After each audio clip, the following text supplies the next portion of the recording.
We were arguing, Jason and I, when he suddenly slapped me across the face right in front of everyone. That same day I deleted his contact info, everything. Everyone was shocked. Jason and I had grown up together. I'd had a crush on him since forever, practically chased after him for 9 years. Why, Ashley? Just because of a slap? He looked bewildered. Yes, just because of a slap. I said it with absolute conviction. When Jason's hand connected with my cheek, I didn't even register what had happened at first. A dull smack echoed and I stumbled, my head ringing, my left cheek flared hot, then burning. I covered my face, staring at him in disbelief. My childhood friend Jason had just slapped me in front of the entire class, all because of an argument with the new girl. Jason's face stiffened as the reality of what he'd done hit him, but the look was quickly replaced by anger and impatience. Can you just stop causing a scene, Ashley? Go back to your seat. A few snickers rippled through the classroom, but most just watched the drama unfold in silence. Brianna, the new girl, stood beside Jason, twirling a strand of her perfect auburn curls. Geez, Jason, what was that? Didn't you see your little princess is about to cry? Jason's voice turned icy. Ashley, if you're going to cry, go home and cry. This is school, not your personal pity party. Humiliation, woe, and anger welled up inside me, and tears spilled down my cheeks as the boys' laughter intensified. I bolted from the classroom. I didn't know where I was going, but I couldn't stay in that room. I couldn't face them. Jason had never been particularly patient with me, but this was the first time he'd ever hit me. More than that, it was the first time anyone had ever slapped me. Jason and I were childhood sweethearts. We'd known each other since we were 3. Our parents were close friends, living across the hall from each other in the same apartment building. I'd always liked Jason. In elementary school, I was often bullied by other boys. One kid in particular was relentless. He'd pull my hair, stick gum on my chair, and even put firecrackers in my desk. I cried and told the teacher, but after scolding him, the teacher just laughed and said he was doing it because he liked me. I didn't believe it. The boy didn't stop either, so I told my parents. They were furious and ready to march down to the school. Jason's dad, who was visiting us, heard about it and called Jason over, telling him to protect me at school. Jason was the same age as me, but we were in different classes. The next day at recess, Jason came to my classroom and dragged the bully outside, giving him a good beating. Jason had always been tall for his age and assertive. He left the bully and his friends crying. Before leaving, he warned the other boys, anyone else who messes with Ashley, you'll be next. That's when I fell for him. From that day on, I became his shadow, tagging along wherever he went. Jason didn't like it. He was a bit macho, thinking hanging around a delicate girl like me wasn't cool. But I was persistent, trailing after him, calling him JJ. After a few years, he softened up and stopped minding so much. I started noticing his gaze lingering on me, and when our eyes met, he'd sometimes get this dazed look, or flinch as if shocked, then stammer and blush, quickly changing the subject. Jason's dad suggested, since we were so close, maybe we should think about getting engaged someday, like a childhood promise thing. Jason didn't say anything, but he squeezed my hand tight. I saw his ears turn red. My heart fluttered. Okay, I want to marry JJ. But everything changed in high school. At the end of our first semester of sophomore year, we had a new student. Her name was Brianna, and we heard she transferred because her parents had gotten new jobs in the city. She was smart and strikingly beautiful. On her first day, she tossed her auburn curls and grinned at our homeroom teacher. Mr. Davis, it's natural, I swear, the color and the curls, totally natural. Then she scanned the room, her eyes landing on me. She paused, stared for a moment, and burst out laughing. OMG, seriously? Where did this Barbie princess come from? Ha ha ha, dressed in all pink like we're in high school? Is this some kind of a cuteness overload thing? So awkward. Everyone turned to look at me. My face burned. I loved pink, like really loved it. Almost everything I owned was pink. My backpack, water bottle, hair clips, shirts, sweaters, phone case, even my keychains. I'd gotten comments before in elementary school. Boys called me a girly girl and prissy. Some girls said I was trying too hard to be cute, but most people were nice. Lots of girls told me how much they loved my style and that pink totally suited me. This was the first time I'd been so openly and blatantly mocked in public. I was mortified, wanting to disappear. Ha ha ha, sorry, I'm just blunt. Don't be mad, little princess. Brianna winked playfully. Okay, enough, Brianna, it's your first day. Jason's annoyed voice cut through the laughter. I turned to see him frowning at Brianna. Brianna raised an eyebrow, looking him up and down. Oh, the princess's knight in shining armor has arrived. What are you talking about? Are you crazy? Jason slammed his hand on his desk and stood up. Mr. Davis quickly intervened, telling him to sit down. He then directed Brianna to the only empty seat in the class. Coincidentally, or maybe not, it was the desk in front of Jason. Just like that, they became desk mates. I don't know when they got close. One day, out of the blue, the strawberry milk Jason's dad always brought me every morning was replaced with plain milk. I hate plain milk, you know that. I frowned at the carton. Come on, it's just because the strawberry milk carton is pink, right? You're too old for strawberry milk. Drink regular milk, it's healthier. Jason patted my head. Brianna, also holding a carton of plain milk, turned around and gave a fake apologetic smile. Sorry, Pinky. I like plain milk, so I asked Jay to bring this. Besides, strawberry milk is way too sweet, it's seriously sickening. Do all you girly girls drink that stuff? I put the milk down and glared at her. Do you enjoy giving people nicknames? She stiffened, then put on a surprised and innocent expression.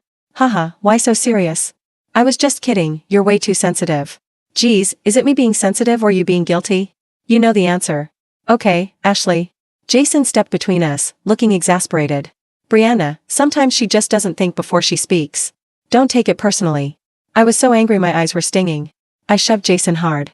If you can't speak properly, then don't speak at all. Jason jumped instinctively, putting his arms around my waist. Okay, I'm sorry, don't be mad. I'll bring you strawberry milk tomorrow, alright? Brianna's face darkened as she stared at me. The next day, Brianna's campaign against me began. I pulled out a pink tissue and she'd exclaimed, OMG, even your tissues are pink. Are you trying to turn yourself into a real-life Barbie doll? During cleaning duty, I wiped the broom handle with a wet wipe, and she'd exchanged knowing glances with the boys. Here comes the princess. On desk switching days, when I was struggling to move my desk, she'd yell across the classroom, the princess needs help. Someone get over here and help the princess move her stuff. Every time, the boys in her clique would laugh and cheer her on, as if it was the funniest thing ever. At first, Jason thought it was inappropriate and would tell her to stop, but Brianna would just shrug and say, I'm just joking. Ashley's always so uptight. I'm just trying to help her loosen up and get along with everyone. Jason would nod thoughtfully. Ashley can be a bit of a princess, yeah. Are all girls like this these days? Rihanna punched his shoulder playfully. Hey, not me, don't lump me in with them. Jason chuckled. My heart ached. I knew Jason thought I was spoiled and a bit temperamental. Maybe to most guys, liking pink, being a neat freak, and not being super strong meant I was a princess. Finally, I snapped. That summer, I'd gone to the beach with my parents and gotten a pretty bad tan. It had happened before, and it usually faded within a couple of weeks, so I didn't think much of it. Shortly after school started, I wore a pink shirt under my uniform. Rihanna saw it and gasped dramatically. Oh my god, Ashley, you're wearing pink with that tan? Don't you think that looks ridiculous? No, seriously, ha ha ha, this is killing me. What kind of princess are you? There's no such thing as a tan princess. You look more like a little chihuahua, ha ha ha. She and a few boys roared with laughter. Even Jason seemed amused, a smirk playing on his lips. In that moment, overwhelming humiliation and anger washed over me. I felt the blood rush to my head, my fists clenching as their laughter continued. I grabbed my water bottle and splashed it in Brianna's face. Brianna froze, stunned, frantically wiping her wet face. She was wearing makeup and the water had smudged it. Cough, cough. What the hell, are you crazy? Oh my god, I mimicked her voice. Wearing fake eyelashes, foundation and lipstick to school? No wonder you're not a princess. You're here to put on a show, aren't you? Just a clown. A few boys stepped in front of me, Jason leading the pack. He snatched the water bottle from my hand. Ashley, apologize. He looked down at me frowning, his voice cold. Tears welled up in my eyes as I stared at him. Didn't you hear what she called me? She called me a dog. That's beside the point. You already retaliated. Now you need to apologize for splashing her. You have to own up to your mistakes. Be a good girl, stop throwing a tantrum. He said it as if it was the most obvious thing in the world. Just apologize. Brianna won't hold it against you. Apologize? My ass. Jason's eyes widened. He raised his hand and slapped me hard. I didn't go back to class that day. I went straight home. I rushed to my room and started frantically searching, turning my bookshelf, closet and drawers upside down. I grabbed a big cardboard box and threw in every single thing Jason had ever given me. The box filled up quickly. I made sure I hadn't missed anything. I carried the box downstairs and dumped it all in the trash.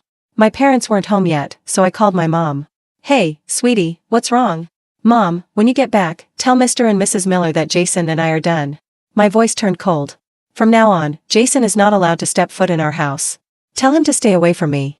When my mom got home, she saw the slap mark on my face and was furious. I told her everything that had happened, how Jason had slapped me, how he'd stood by and watched Brianna bully and mock me, and how he'd ultimately defended her. My mom's face turned white. Our families had been so close for so many years, and now because of me there was a rift. But Mom didn't blame me. She hugged me and said gently, no one is allowed to treat you like that, Ashley. Whatever you decide to do, your dad and I will support you. All the pent-up hurt and sadness came pouring out. I buried my face in my mom's shoulder and cried. Jason came home later that evening and must have seen the box in the trash. He banged on our door. "Ashley, come out, we need to talk." I opened the door. Jason's face was like ice. "Why did you throw away all the stuff I gave you? What's it to you?" I stared at him coldly. The slap mark was still vivid on my cheek. Jason hadn't held back. My cheek was bruised and swollen, the imprint of his fingers clear. It wasn't fading, it was getting worse. Jason's expression shifted as he stared at the mark on my face. After a moment he said, bewildered, "How did it get so bad?" He reached out to touch my face, but I stepped back, my expression unchanged. I rarely got hurt in the past. Whenever I bumped or scraped myself, I'd run to Jason crying, wanting him to comfort me. I wasn't really afraid of pain. I had a pretty high pain tolerance. Sometimes I wouldn't even notice a cut until days later. I just liked being babied by the person I liked. And Jason, despite complaining about me being delicate and dramatic, secretly enjoyed being needed. But not anymore. Jason had never seen me so cold and distant before. He looked stunned. "I didn't mean to, Ashley. You were cursing at me and I just got angry." I cut him off. "Since you're here, let's get this straight. We're done. We're not friends anymore. From now on, you call me by my full name. Don't talk to me at school, and don't ever come knocking on my door again like you did tonight." I started to close the door. Jason grabbed my hand, his eyes fixed on mine, his expression shifting from guilt to anger and confusion. "Is this really necessary, Ashley? If you're mad because I slapped you, I already apologized. Isn't this a bit extreme? Have you thought about what if you regret this later?" "I won't." "Why?" he asked, his voice tight with anger. "Just because of one stupid slap?" "Yes, just because of a slap." I said it with absolute certainty. "Fine, if that's how you want it, then fine." Jason let go of my hand, a bitter laugh escaping his lips, and slammed the door behind him as he left. The door slammed. I stood in the hallway listening to his footsteps fade down the stairs, and then I went back inside, sat on the edge of my bed, and looked at my hands for a long time. 9 years. I had loved him for 9 years. I had followed him around like gravity, like it was the most natural thing in the world. I had memorized the way he laughed, the way his ears went red when he was embarrassed. The way he'd squeeze my hand and not say anything, and somehow that was enough. I had built an entire architecture of hope around a boy who had just stood in front of a classroom and watched me get called a dog and decided the problem was my water bottle. I pressed my fingers against my cheek. Still hot. Still swollen. I thought about Brianna's face when the water hit it, the shock of it, the smeared mascara, the split second before she collected herself into outrage. I thought about Jason stepping in front of me like he was protecting her. Like I was the threat. I thought about the sound of the slap. And then I stopped thinking about all of it, because the thing I had already decided was done, and I was not going to spend the night undeciding it. I got up, turned off the light, and went to sleep. Monday morning. I wore pink. Deliberately, specifically, aggressively pink, my favorite oversized sweater, the one the color of peonies, the one Brianna had made comments about twice before. I put my hair up with pink clips. I refilled my pink water bottle. I slung my pink backpack over one shoulder and walked out the door without knocking on the apartment across the hall for the first time in 9 years. The absence of that knock felt enormous. Like missing a step on a staircase you've walked 1,000 times. I kept walking. In homeroom, I moved my seat. Quietly, early, before anyone arrived, I asked Mr. Davis if I could sit by the window on the opposite side of the room, citing the glare on my textbook from my old seat. He shrugged and said fine. By the time Jason walked in, the desk he'd been used to finding me near was already occupied by someone else. He stopped. Just for a half second. Then he sat down without looking at me. I opened my textbook and started reading.